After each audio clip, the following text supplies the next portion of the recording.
शोएब साहब, बहुत शुक्रिया आपके वक्त का। वसीम खान कल मुस्ताफ़ी हो गए और ये कहा जा रहा है कि मज़ीद भी तब्दीलियाँ हम आने वाले दिनों में देखेंगे। क्या कमेंट करेंगे इस तमाम तर सूरत हाल पे आप?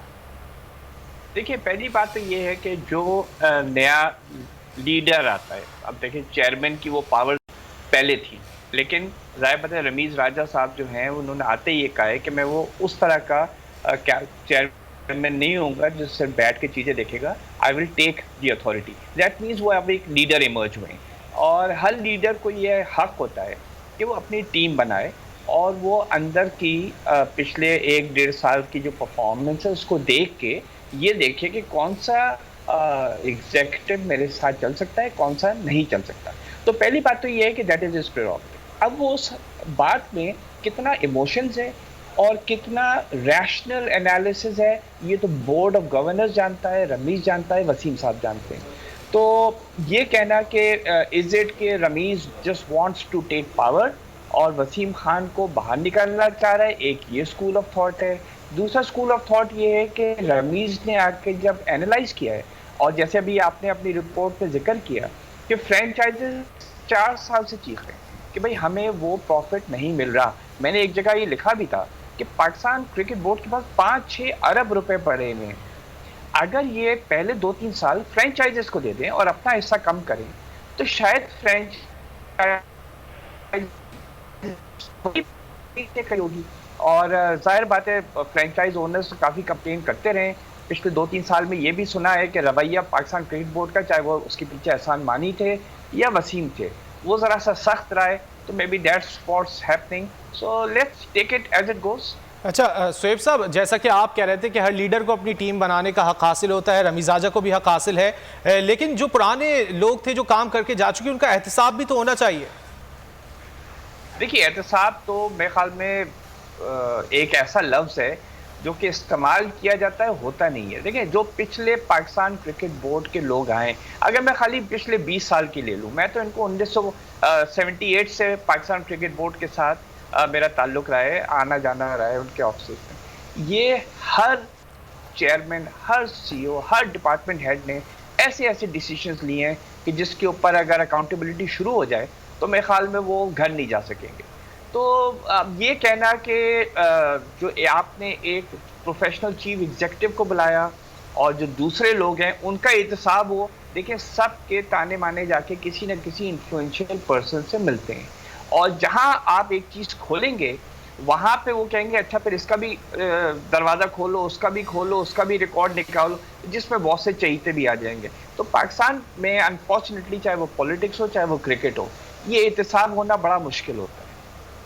अच्छा शोएब साहब, गुज़िश्ता रोज़ हम देख रहे थे कि काफ़ी तजियाकार जो थे वो वसीम खान को कह रहे थे कि उन्होंने डोमेस्टिक क्रिकेट को खासा नुकसान पहुंचाया है। आप क्या समझते हैं, आप बेहतरी के लिए डोमेस्टिक क्रिकेट की क्या इकदाम उठाने होंगे?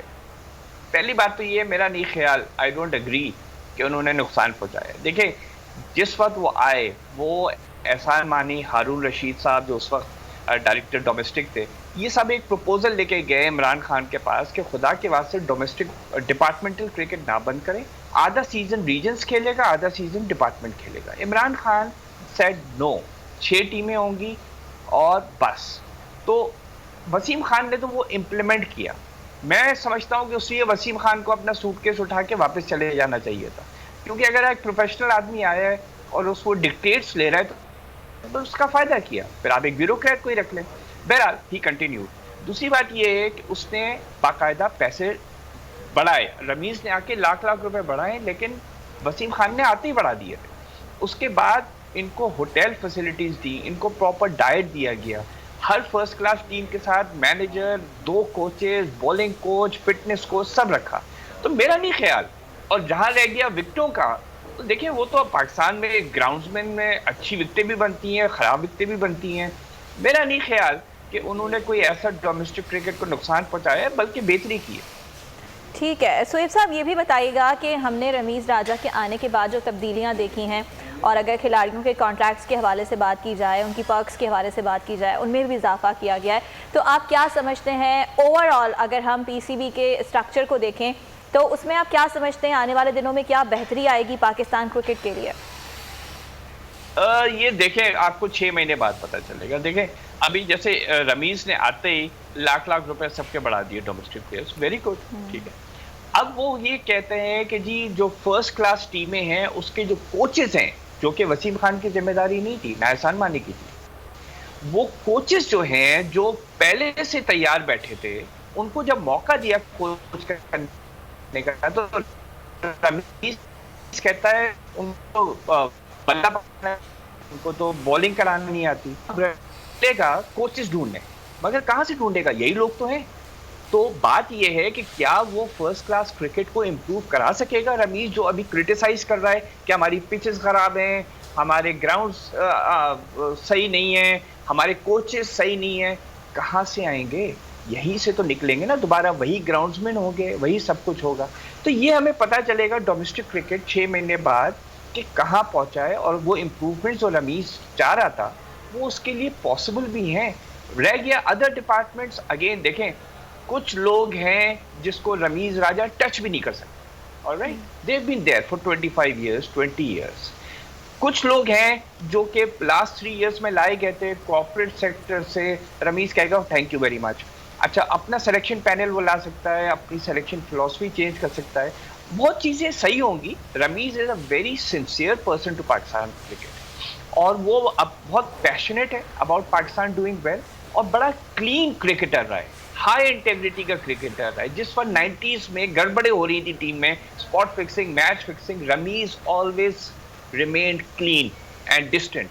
तो वो एक क्लियर आदमी है, वो ऐसी पीसीबी चलाएगा जिसमें गड़बड़ ना हो, प्रोवाइडिंग उसके हाथ बंधे ना जाएं फ्रॉम अदर पीपल जिनका बाहर से इन्फ्लुएंस आएगा।